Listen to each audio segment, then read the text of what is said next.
It's Saturday. You know what that means. Hello and welcome to Always Elite. It is all out predictions time.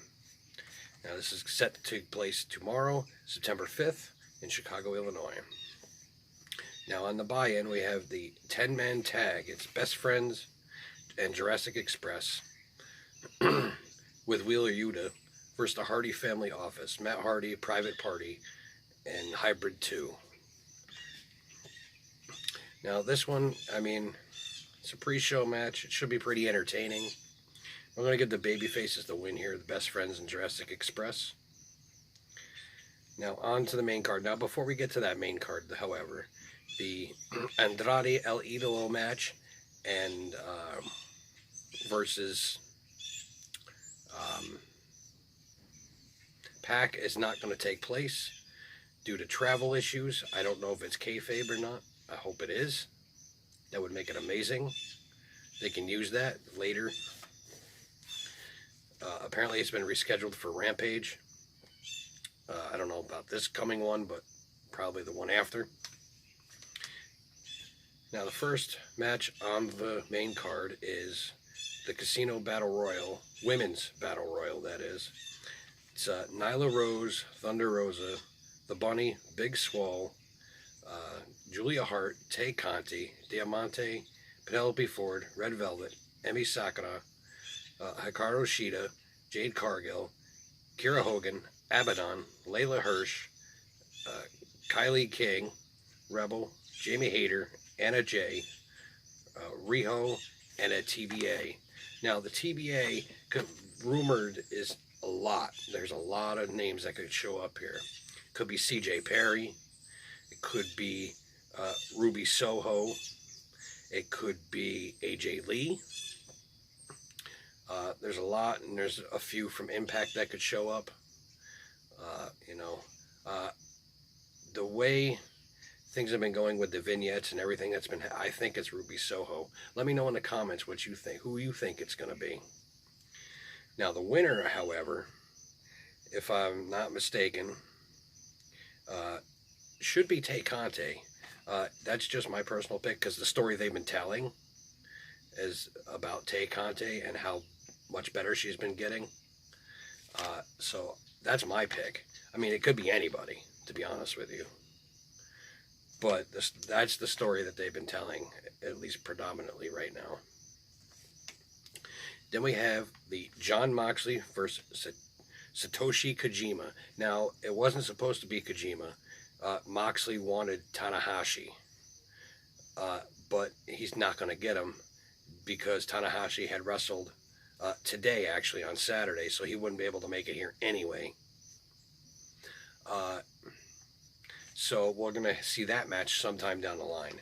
Now, to be honest, if you haven't seen Satoshi Kojima, go watch some of his older matches. He's 50 years old, no less. He's a Japanese legend. He's very good at what he does. I've seen some of his matches. He's very good. To be honest with you, though, I think Moxley's going to end up winning this one, just so that he can use that as fuel against New Japan, saying that you couldn't send your best guy over, so you sent this guy, and I destroyed him. Then we have Paul White versus QT Marshall. Now, I just don't know. Now, with the recent Gun Club heel turn, that adds more fuel to the fire because now QT also has his factory behind him as well, which makes about, 8 people against Paul White. I don't see Paul winning here. I really don't. QT needs a huge win here. He hasn't had a big win on a television show, or a pay-per-view for that matter, in a very long time. Then we get the final fight between Chris Jericho and MJF. If Jericho loses, he must retire from in-ring competition in AEW. And he said he would go and sit at the commentator desk and commentate on a regular basis. Now, the story they've been telling is that Jericho can't beat him because MJF has beat him 3 times before. And the way the in-ring segment went on Dynamite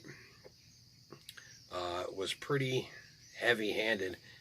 Jericho thinks he can win, but he's unsure. Now, Jim Ross was visibly crying. I don't know if that was just a work or a shoot or a worky McShoot work. I don't know. But it was very good on his part anyway. So that gave me some doubt on whether or not Jericho was going to win here. I still don't think he's going to win. I think it's time for him to step aside, at least for now, because he's got new contract negotiations coming up soon. So let him step aside for now, because JR, when his new contract comes, he said he's going to step away from full-time announcing. So Jericho could potentially fill that role. Then we get the TNT Championship match between Miro and Eddie Kingston. Miro's just going to destroy Eddie, probably in about 5 minutes. There's not going to be anything to this. Miro's going to stay strong at least until the New York show, which is in September, I believe, September 22nd. Then we get the Tag Team Championship match in a steel cage between the Young Bucks and the Lucha Bros. Now, if anything, this is probably the only title that'll switch, at least in my opinion. If it does, that's great. If it doesn't, it's still great, because they can still use that. So, to be honest with you, I believe the Young Bucks are going to retain here. I'd like to see the Lucha Bros win it, but yeah, because someone could debut it, potentially anybody, Bryan Danielson, an Adam Cole,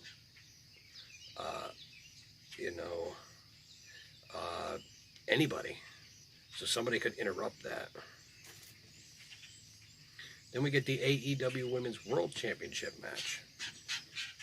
It's Dr. Britt Baker versus Chris Statlander. I don't think it's time to take the belt off of Baker yet. She's still too red hot here.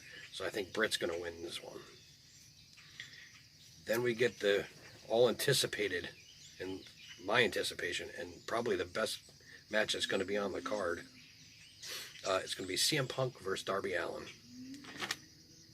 Now this one I'm so torn, because I want to see Darby win on the big stage, but I also don't, I want to see CM Punk win. You really don't want to see Punk lose his first match back in 7 years. I mean, who knows? AEW is AEW.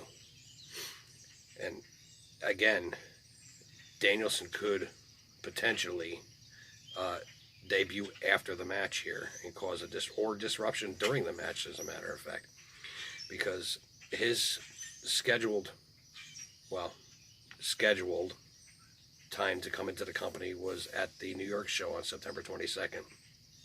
But plans may have changed only because that show may be in jeopardy as it is now, with the pandemic making another surge. Then we get the final match of the card. It's the AEW World Championship match. Kenny Omega versus Christian Cage. To be honest, my heart wants Christian to win, but my mind and my being a mark, it's going to be Kenny Omega, hands down. So, and there again, there could be another potential debut of somebody, maybe a Buddy Murphy or whatever he's calling himself now, or it could be Titan, as a matter of fact, that he could, which was Braun Strowman in WWE. So he could come down and disrupt this match as well, setting up Kenny's next opponent, which after that feud, we can get to the CM Punk Kenny Omega match, maybe. Or maybe that's the Hangman match. We'll have to wait and see, but as it stands, I still say that Kenny wins this match. I don't see him losing both of his titles to the same guy. He still has his AAA championship, from what I understand. So he's still got that.